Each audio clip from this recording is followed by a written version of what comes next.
You think you know why you believe what you believe, but you are not one mind. You are a library of borrowed beliefs stacked inside the same skull. Right now, as you listen to this, one of those borrowed beliefs is running your life. The one that chooses what makes you angry and what makes you afraid. And you almost certainly cannot name where it came from. They live inside a mind they didn't build, while Carl Jung quoted, "Until you make the unconscious conscious, it will direct your life and you will call it fate." Socrates called it something else. He called it a kind of sleep, the most dangerous kind because the dreamer believes he's awake. About 2,400 years ago, a barefoot man in Athens started stopping strangers in the street. He would ask a politician to define justice, a general to define courage, a priest to define piety. They would answer.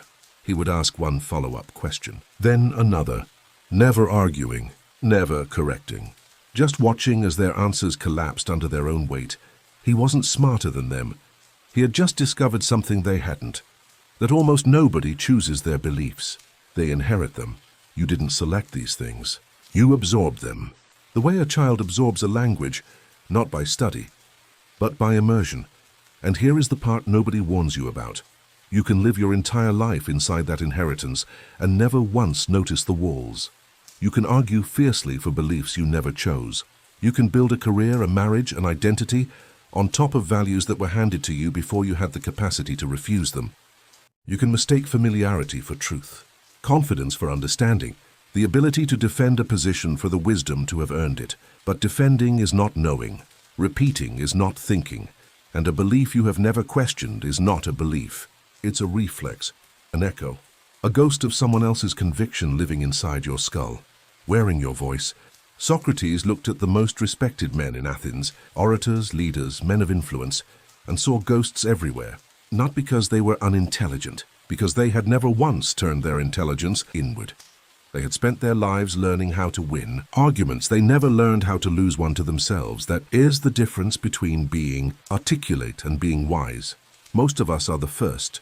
Almost none of us are the second. But here is something no one tells you about waking up. It is lonely.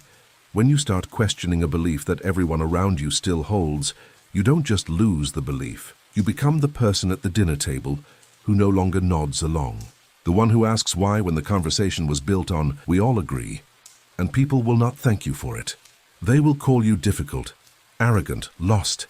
They will try to pull you back into the old agreement, not because they're cruel, but because your questioning threatens their sleep.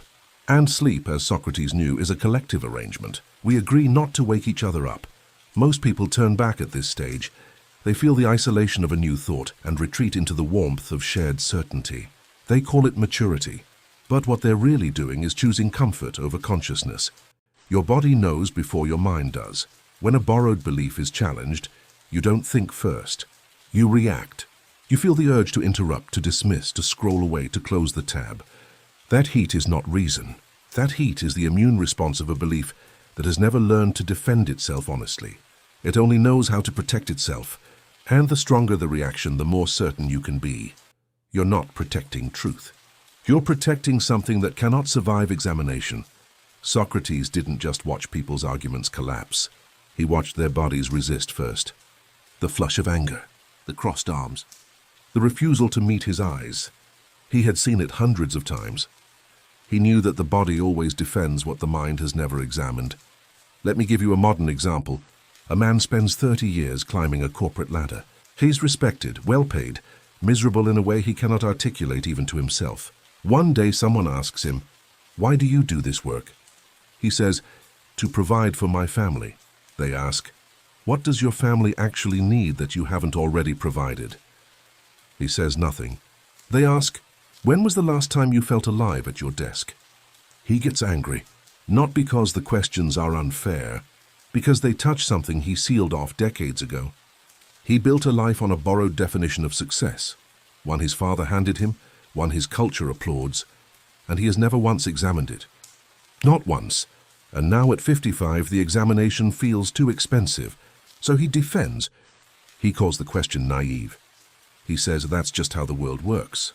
But what he means is, I cannot afford to be wrong about this. That is not wisdom. That is a man protecting a belief that would collapse under 3 honest questions. Socrates never called himself a teacher. He called himself a midwife. His mother was a midwife. She delivered bodies. He delivered truths. A midwife doesn't create the child. She helps bring forth what is already there, struggling to be born. Socrates believed every soul carried truth buried under layers of unexamined belief. His questions weren't weapons.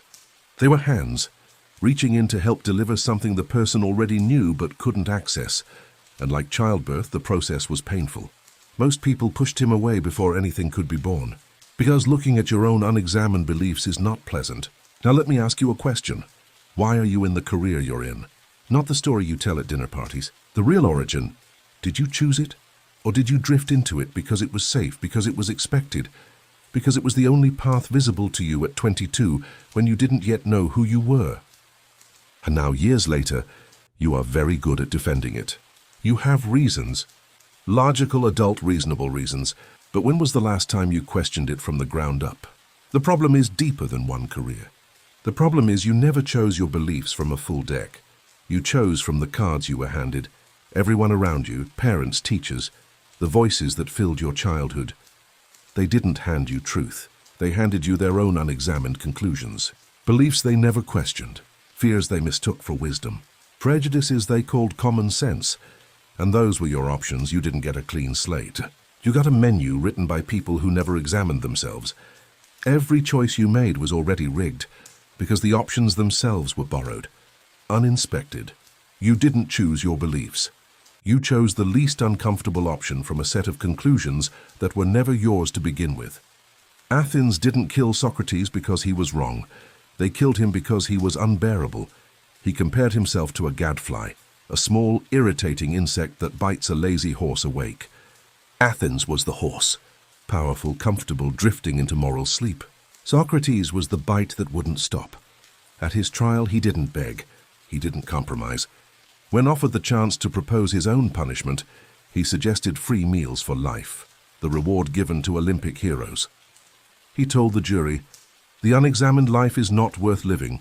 They sentenced him to death. He accepted it calmly. His last words were a reminder to a friend. "We owe a rooster to Asclepius. Pay it and do not forget." Asclepius was the god of healing. Socrates believed death was the final cure, the release of the soul from the body. Even in dying, he was teaching. Socrates wrote nothing. Not a single word. Everything we know comes from his students, especially Plato. He chose to leave no doctrine, no system, no book of answers, because he wasn't selling answers. He was selling the question, and that question has outlived every empire, every ideology, every certainty that has risen and fallen since Athens. What do you actually know? And how do you know it? 24 centuries later, most of us still cannot answer it honestly. Not because we're incapable, because we've never been asked. And here is the thing about trials. Socrates had his in Athens in front of 500 jurors, with a death sentence waiting at the end. Yours will be quieter. To our conversation next week, where someone disagrees with you and you feel the old reflex rising. The heat, the defensiveness, the rehearsed arguments. A moment tonight, before you sleep, when a question surfaces that you've been avoiding for years. How silence where you can either reach for your phone to distract yourself or sit still and let the crack widen. You will have your trial. Everyone does. The only question is whether you will defend yourself to the death or finally, for the first time, stop talking and start listening. So I will leave you with the same question Socrates left Athens, the question no one could answer cleanly, the question that outlived his executioners, the question that has been waiting 2,500 years for you to pick it up. What is one belief you have defended your whole life, that you have never actually examined? Not the one you're ready to defend again, the one you're afraid to look at. Sit with it, even if you don't comment, even if you close this video and never return. That one honest moment with yourself, that's the midwife's first knock.